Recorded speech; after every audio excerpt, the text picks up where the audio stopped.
Здраво на сите, добре дојдовте назад во најновата епизода на подкастот Јустинијан збори. Моето име е Ѓорѓија, со мене денеска е Тромбе. Тромбе, ја и ти останавме сами, другите не напуштија, не дружат оваа вечер.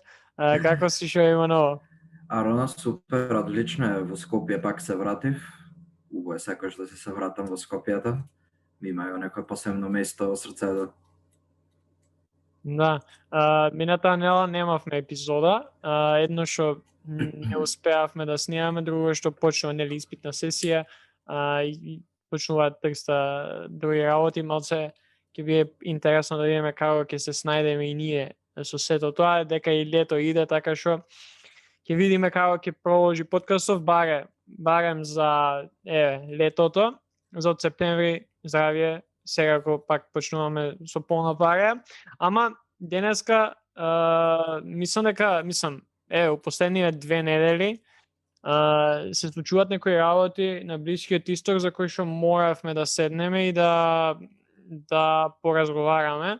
Едно што нели сме подкаст на кој што сакаме да разговараме за работи кои што можеби не толку се зборува кај нас, а и работи кои се дел од таа некоја геополитика и конфликтот помеѓу Израел и Палестина е совршена тема на разговор. Секако не е убаво што се случува, ама е добра можност да пробаме, Тромбе, ја и ти, да поразговараме за што поточно се случува и да, ако некој не знае, да едуцираме луѓето, оние кои што не слушаат, за што поточно таму се случува. Пред да почнеме, каква е твојата првична импресија за моменталната ситуација во Израел и помеѓу Израел и Палестина? Да, моментална ситуација, значи треба некој работи малце порано да се каже за се долови зошто е во ситуација таква каква што е сега моментално. А тоа е дека Израел како држава има поминато кон едни бурни 4 прошли години, бурни во смисла политички бурни. Значи нивниот премиер Бенџамин Нетањаху или познат како Биби. Многу избори имале во Израел последниве 2-3 години, негде околу 4-5, предвремени, нели се разбира. И како резултат на сите тие имаше повторни избори, пошто никоја влада не може да оформи влада. И се во една таква комплицирана ситуација кај што нема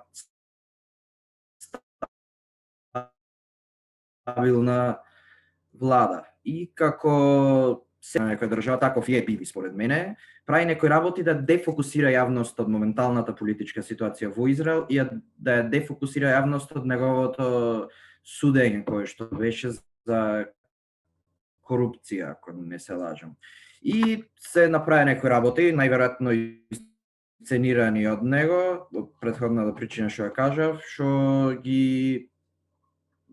што се направи еден ново разгорување на конфликтот што веќе со години постои,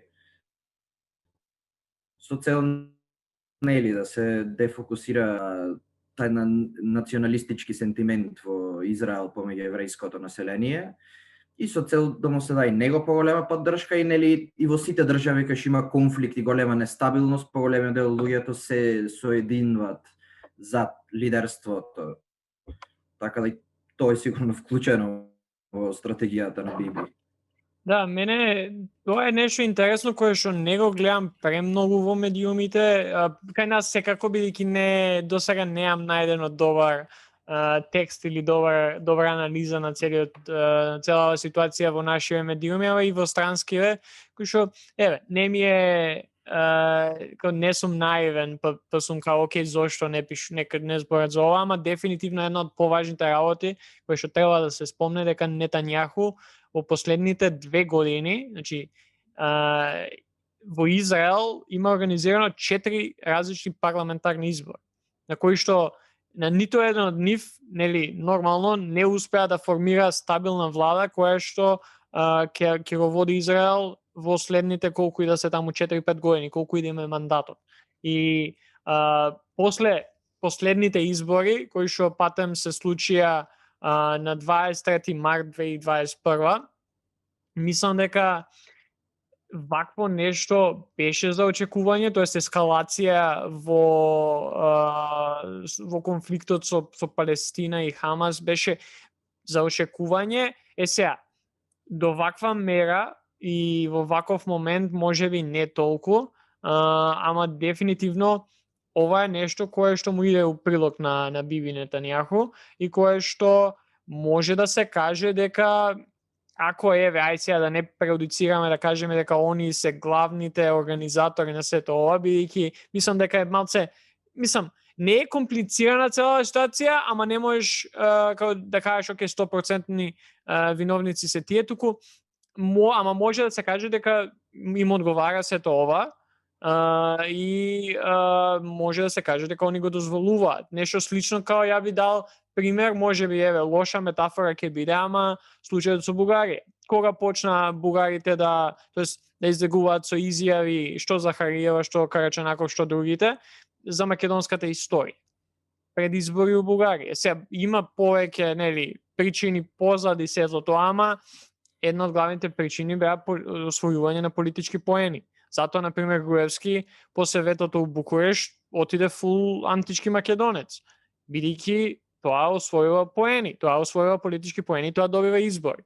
Сега, ова е мислам една од мотивите на Нетањаху, иако например овој конфликт е веќе 70 и нешто години, така што не е ново, ама мислам дека е важно да се каже ова на самиот почеток. Значи, дефинитивно има политичка позадина и дефинитивно ова му оди у прилог највеќе и најголем победник на крај, или барем у моментов е Биби Нетањаху. Да, мислам, каде му одговара и се гледа и по самиот народ во Израел, колку и да го неќат Биби Нетањаху во вакви моменти кога се бомбардирани, кога имат најразлична нестабилност, сите се спојуваат во него и го гледаат како некој фигура спасител на некаков начин.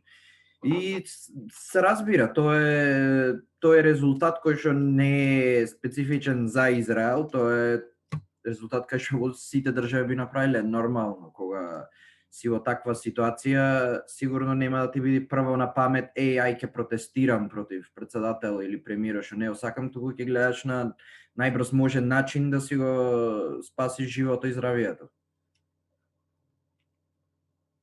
Океј, мислам се согласувам. Треба се мислев само како да започнеме. Мислам, започнавме ние, ама дали вака ќе направиме.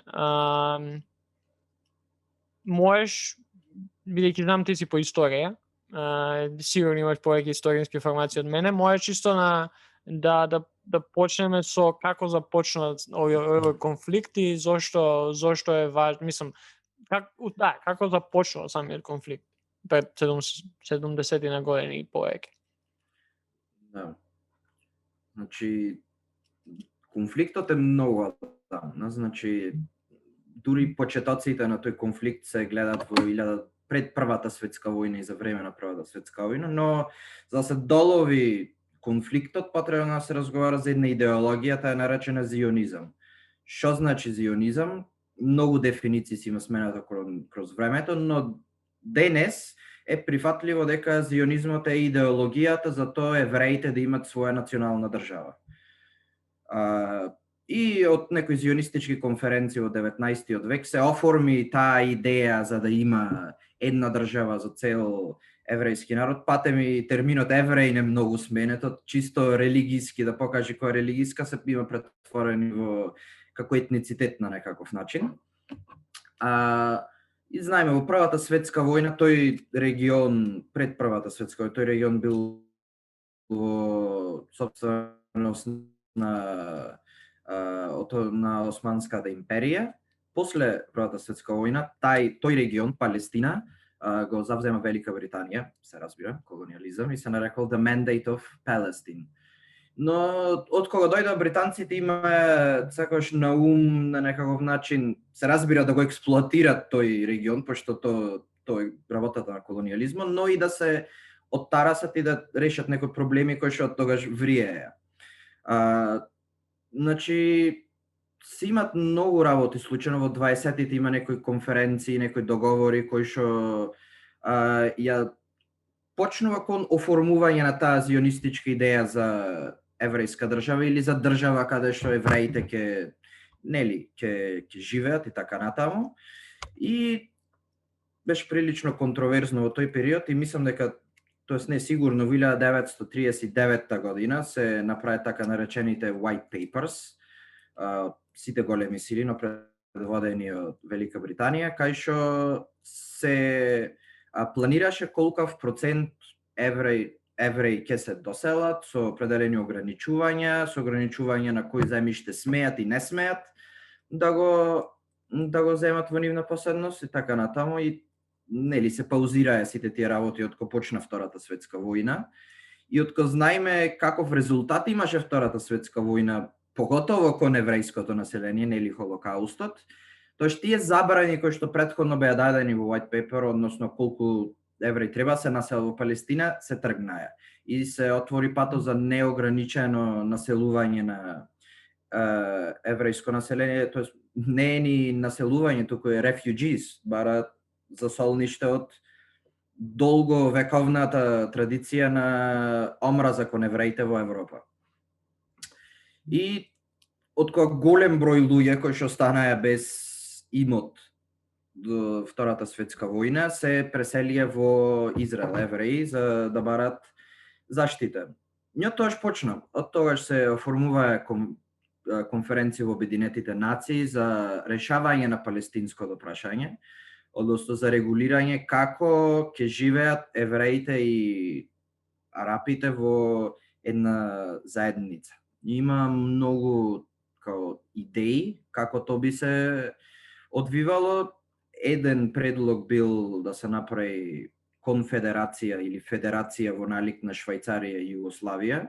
Во овој предлог го поддржува најголемиот број од државите од третиот свет, да речем, како Југославија, Индија и така натаму. Друг предлог бил на американците и на Советскиот сојуз да има two-state solution, значи две држави кои што се многу популарни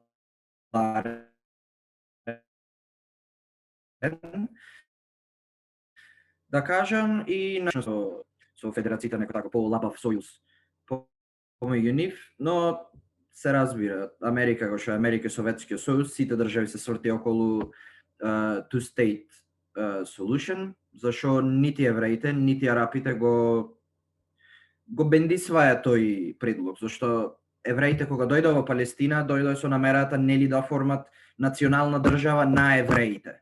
А тоа би предложило да има некаква дека нема да опфати се тие што сакат да опфати, истото и за арапите. Арапите ја рачунат тој дел како нивни, секое населување на евреи како окупација и земање на нешто што било нивно. И нели кога имаш две толку спротивставени страни, конфликтите веќе почнуваат во 1948 година со првата израелско-арапска војна. Тоеш скоро сите арапски земји го напаѓаат Израел, и мислам дека имал 3 досега израелско-арапски војни, во сите Израел испаднал како победник и како резултат на тоа си проширувал и границите. Моментално знаеме дека во Израел спаѓаат West Bank и Газа, но порано не бил тој случај. West Bank бил територија на Јордан, Газа бил на Египет и како резултат на тие војни Израел ги окупирал и затоа се нарекуваат тие окупирани територии, пошто никош не биле израелски, туку ги окупирале за време на војна. И затоа посебни правила, закони интернационални има во таа сфера, во тој дел на Израел. И од таму реално нема некоја дестабилизација, мислам нема стабилизација, само дестабилизација и конфликти почнуваат. Мислам дека од 70-тите години нема голем конфликт на арапски земји со Израел, но има прилично доста конфликти помеѓу палестинците во Израел и израелската држава, кои што се нарекувани интифадас. Интифада се мисли на борбата на палестинците за, како тие што го нарекуваат, окупаторот.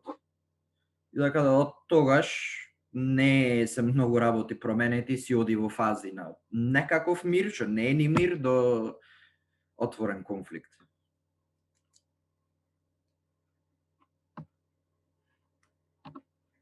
Да, и се до пред неколку недели,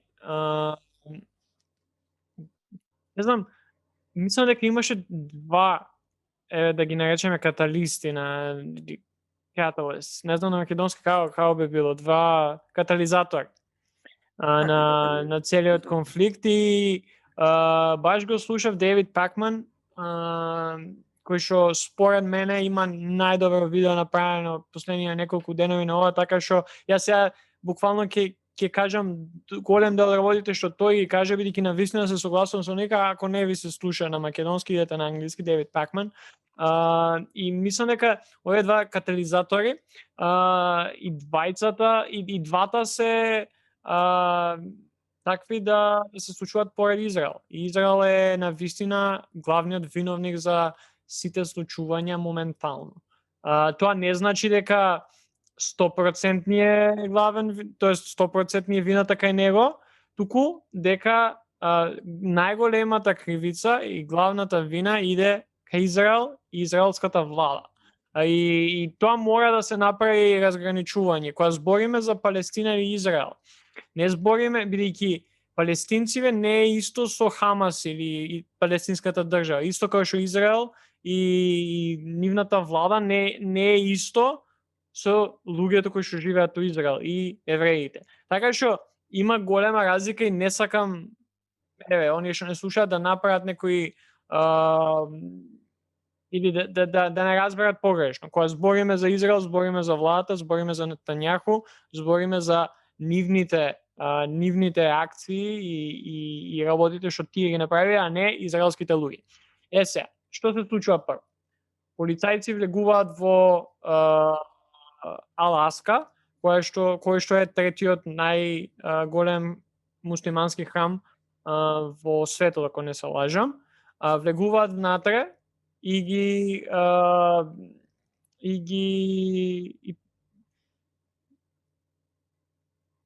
исклучуваат, I guess is the word, звучниците преку кои што се пренесува молитвата за време на празникот, кој што беше пред една дена, Рамадан.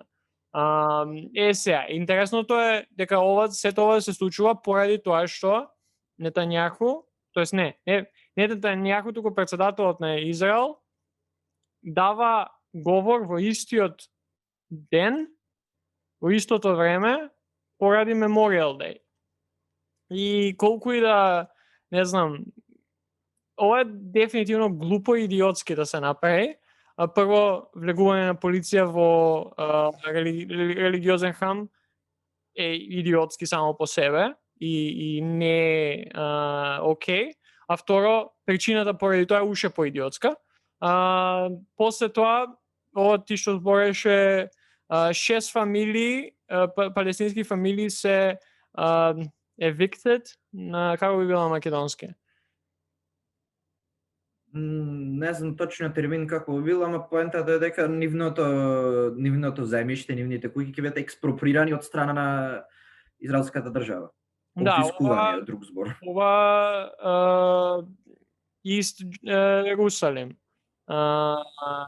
кое што потоа води до протести и кое што на 7 мај води до политичка акција на истото место, каде што полицијата влезе пред неколку дена тогаш, Аласка, со гранади, rubber bullets и знаеш, цела артилерија. за после тоа нели да се создадат оние судири со протестантите. Едната страна вика овие почнале бидејќи фрлале камења на полицијата, другата страна вика нели почнале бидејќи полицијата го започнува тоа, ама овие две работи го започнуваат сите судири после тоа.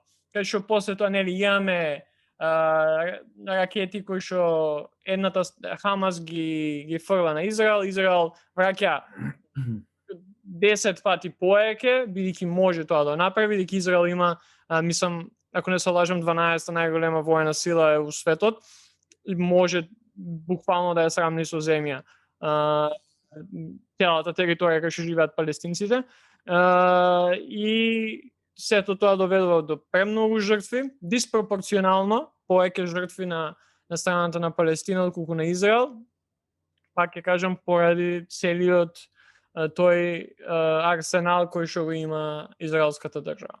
И така започнуваат сите овие случувања за кои што сега моментално додека збориме, утре сабајле ќе има сигурно многу повеќе жртви од денешниот ден. Да.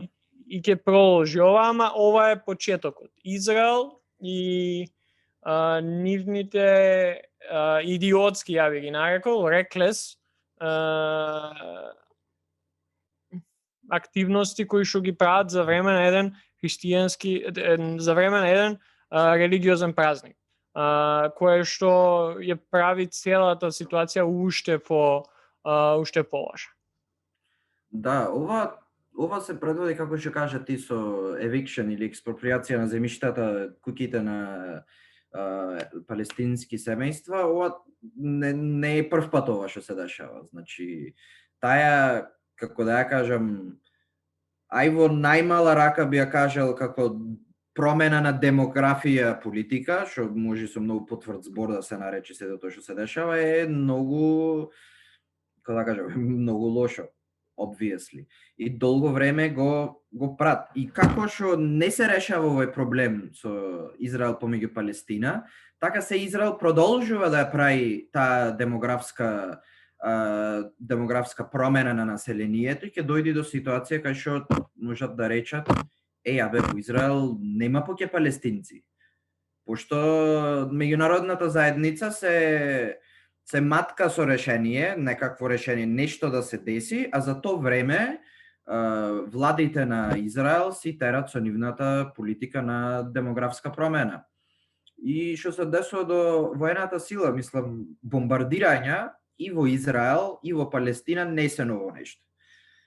Значи, Израел имат прилично софистицирана антиракетен штит кој што ги брани од ракетни напади, кој што се вика Iron Dome, и затоа може да има перцепција дека бројот на ракети е диспропорционален, може да не е диспропорционален, ама жртвите се од резултат на што имат толку голема софистицирана армија Израела. За жал, палестинците во Газа немат своја армија. Во глобала тие што се вооружени се герилци кои што немат соодветна опрема да ги заштитат граѓаните на Газа, како што има опрема Израел да ги заштити нивните. Мислам, често случка, мислам, стварно тој дел од светот е трагично тоа што се дешава и поради тоа Израел и така спремен, пошто не е ова прв пат тоа што се дешава.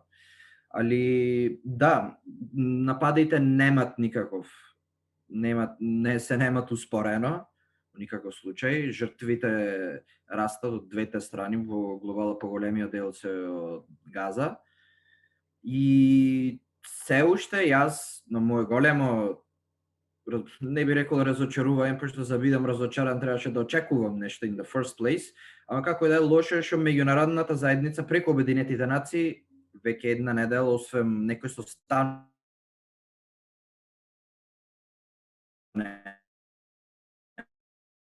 и мора да се направи, пошто очигледно двете страни меѓу себе не можат да се договорат и мора свето како една колективна единка преточена во Обединетите нации ќе изнајди некакво решение.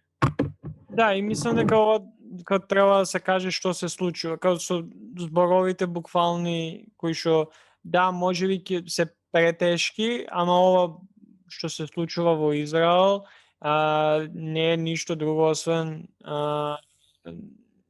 етничко обид за етничко чистење. На некој чистење, да. софистициран начин, не е начинот на кој што србите се случува у 90-тите години, ама е на некој пософистициран, по-суптилен начин, за да можат тие, Нетањаху и неговите, да се представат како жртвата у цела оваа ситуација. Токму поради тоа, мислам дека многу тешко ќе биде да се дојде до некаков компромис или договор кај што големите сили ќе го фасилитираат тој договор. Бидејќи ако гледаме моментално, ти ги имаш САД на чело со Бајден, кои што го подржуваат Израел 100%, и имаш сите други светски сили кои што се важни во овој случај да стојат на страната на Израел. Као ја до сега немам видено некој светски лидер да има излезено и да каже ова што Израел го прави, ова што Нетањаху го прави, не е окей. Треба да се реагира. Као Бајден и неговата администрација има блокирано 4 резолуции на ЮН за оваа ситуација у последниве неколку недели. Зашто Нетањаху јавно му се заблагодарува. И плюс тоа, нели, Нетањаху се заблагодарува на сите оние држави и светски лидери кои што излегле и им дале поддршка на нив. А меѓу кои што мора да се спомене се Заев и Мицковски. Не дека се светски лидери, ама се наши лидери, кај мора да ги споменеме. Да. Заев тоа го направи многу посуптилно од Мицковски, кој што стави само еден твит на Твитер и беше онака по-неутрален не можеше да биде, ама секако имаше беше во, знаеш, со тонот дека Израел е жртва, треба сите нели да се најде компромис, бла бла бла, кај што Мицковски напише еден цел пост на Facebook кај што буквално ги поддржува Израел, што мене ми е доста интересно да го видам, не дека нешто значи у рамките на светската политика, ама е интересно да се види кој на која страна и колку само тоа американската политика и начинот на кој што тие водат нивната надворешна политика влијае врз помалите држави, кај што ти ги имаш, не знам, имаш Албанија, Косово, Македонија, Босна, сите излегува во поддршка за Израел. Да. Абе, види, една работа што мене лично ме нервира со одговорот кон цела оваа ситуација и кон лидери и кон нормални луѓе, што прилично нивните ставови се еднострани, во смисла на или ја поддржувам Палестина и палестинскиот народ, или го поддржувам Израел и израелскиот народ, што е според мене многу грешен пристап на ситуација, пошто патат и палестинци, патат и израелци од власта на Нетањаху. На страна власта на Нетањаху има жртви од бомбардирање во Израел, нели огромниот број на жртви во Палестина. Не треба, ако се помалце во Израел, дека треба да ги анулираме како такви. Зато треба таков пристап да се има пристап дека и двете страни се жртви и дека треба да се реши односно да се тргни Нетањаху од власт и да се донеси некој кој што е малце по салам и нема такви фашизоидни идеи за етничко чистење на палестинците. Што се однесува до Палестина, значи Палестина, за тие што не знаат, мислам, појасот Газа е под водство на Хамас, кој за многу луѓе е терористичка, исламистичка организација, а и според мене. А и да се разбере едно, Хамас не е толку фокусиран да му помогне на палестинскиот народ. Значи, Хамас има една конкуренција со West Bank, односно со лидерството на West Bank, кој што многу луѓе го гледат како легитимно представник на палестинскиот народ, председател на Палестина Абас, и тие се трудат во секоја можна ескалација да ја зголемат ескалацијата за да го зголемат нивниот легитимитет, да се покажат дека види, ние сме тие кои што треба да се бориме за вас, а според мене единствен мотив за тие да се борат е уништување на државата Израел и на уништување на сите евреи кои што живеат таму, пошто ги гледат како непријатели. Нели, да не бидиме зачудени, се радикална терористичка организација, фала Богу. Така да и тука има некоја политичка тензија помеѓу самите актери во меѓу палестинскиот народ, што му дава додатно компликување на ситуацијата. Тоа секако. Пред да преминеме на тоа, сакам само да поразговарам, да спомнам тоа дека гледам премногу се користи аргументот дека знаеш, не се збори толку многу за ова сега ние што го зборевме за причините зошто Израел ги прави ова работи, зошто е ова лошо и што уствари се случува, туку преголем акцент мислам дека се става на тоа колку само одговорот на Израел е диспропорционален во однос на Палестина. Као да, точно е, премногу диспропорционален е и многу подобра армија имаат, војска, артилерија, све. Ама тоа не мислам дека треба да биде главен фактор кога збориме за вакви работи, бидејќи ако да беа на исто рамниште, беше пропорционално и у Израел имаше толку жртви колку што има у Палестина, тоа не ја прави цела ситуација подобра, тоа ја прави уште полоша. Не треба да има повеќе жртви. Тука мислам може да се загуби и да им се даде уште еден аргумент повеќе на оние кои што ја бранат страната на Нетањаху и на Израел, кај што вие сакате повеќе жртви у Израел како што има у Палестина. Така што мислам дека треба да се премине, треба да се признае, да, има преголема моќ, вооружени се максимално, ама тоа не значи дека треба да имаат исто голем број на жртви. Не треба да има жртви воопшто. Дај да разговараме за другите работи кои што стварно се случуваат и како понатака. И мислам дека пред да преминеме на кои се можните потенцијални разврски кои што не верувам дека во брзо време ќе се случат, сакав да напоменеме една од најголемите работи што навистина ме изнервира беше нападот и срамнувањето на зградата кај што се Ал Джазира и Associated Press пред некој ден. Тоа мислам дека пак ќе искористам зборот идиотски и уште еднаш потврдува каков политичар и човек е Нетањаху. Чи не сака буквален диктатор е, ти го употреби зборот фашизам, ја би се согласил со тоа и нема да дозволи никаква критика и ќе ги искористи сите можни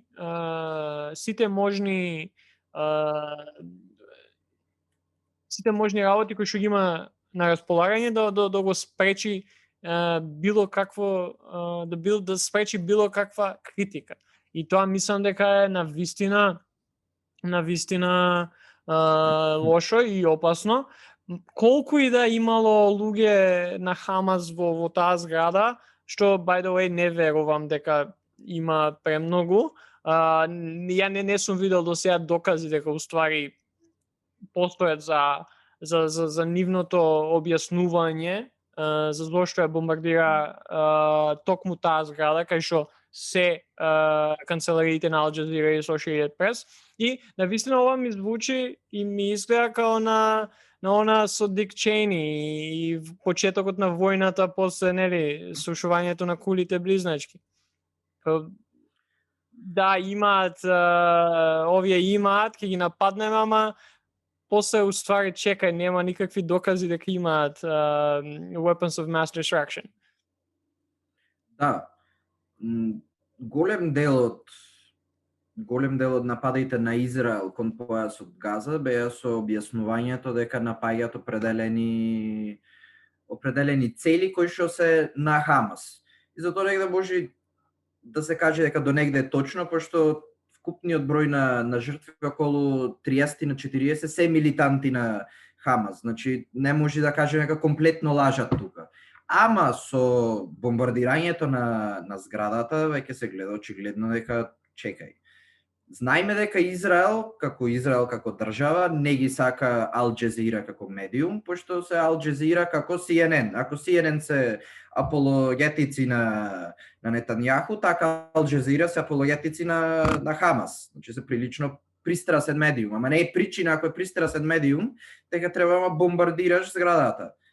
А и налет на тоа, колатерална штета тука се и Associated Press, кој барем според мене се прилично неутрален медиум.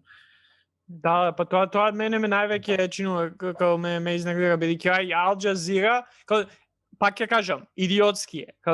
Колку и да имаш дојава агес дека има луѓе на Хамас кои што живеат у зградава или имаат база таму, не се прави тоа така. Барем не каде што имаш прво цивили кои што секој ден умираат у појазот Газа, а второ Ал Джазира и плюс Associated Press. Убаво каже, да, Ал Джазира е може со право да се каже дека е малце повеќе пристрасна код една од двете страни. Затоа ги имаме сите скоро сите прозападни медиуми кои што се пристрасни на другата страна. Така што убаво да има некој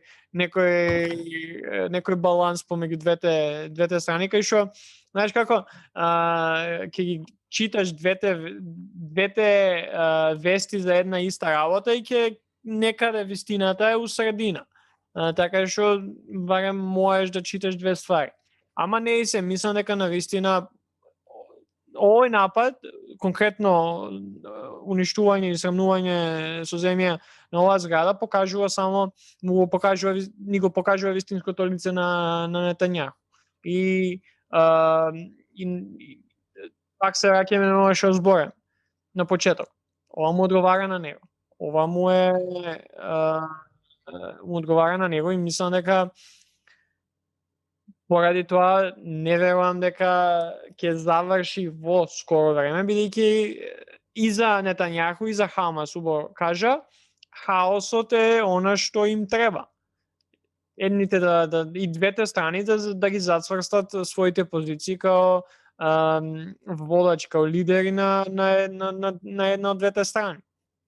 Така што би било доста интересно да се види како се тоа ќе напредува и дали уопште ќе има некаква разврска во блиска иднина. Сега, што е бидејќи сега ние може уште повеќе да збориме реално за се тоа, имам премногу работи, ама што е можно решение за ова?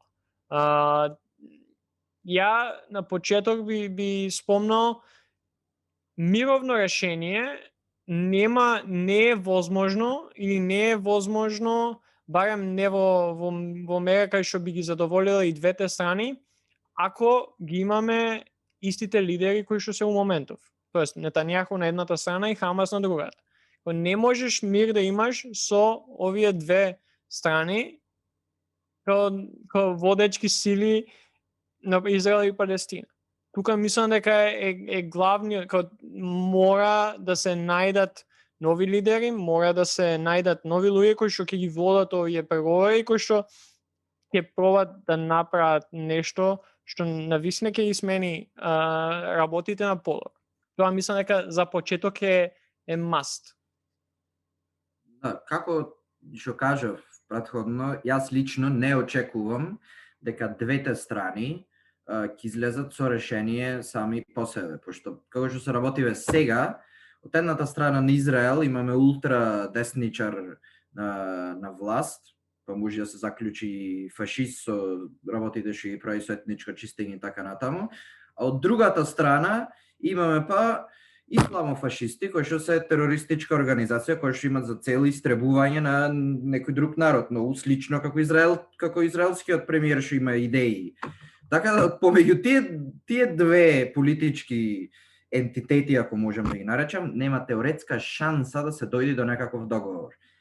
Јас тука гледам дека нека трета страна треба да дојде и да помогне кон решавање на проблемите, но тоа секако нема да биде лесно, нема да биде ни брзо, а и треба да се пази кон пристапот, пошто знаеме големите сили како можат да решават такви проблеми од трета страна, да си огледат собствениот интерес и да не ги засега за животот, здравјето и добробитот на палестинците и на израелците. Така да, не знам дали би можел да кажам како би се решил овој проблем, пошто го знаев да кажам најверојатно Нобелова награда за мир ќе ми даја.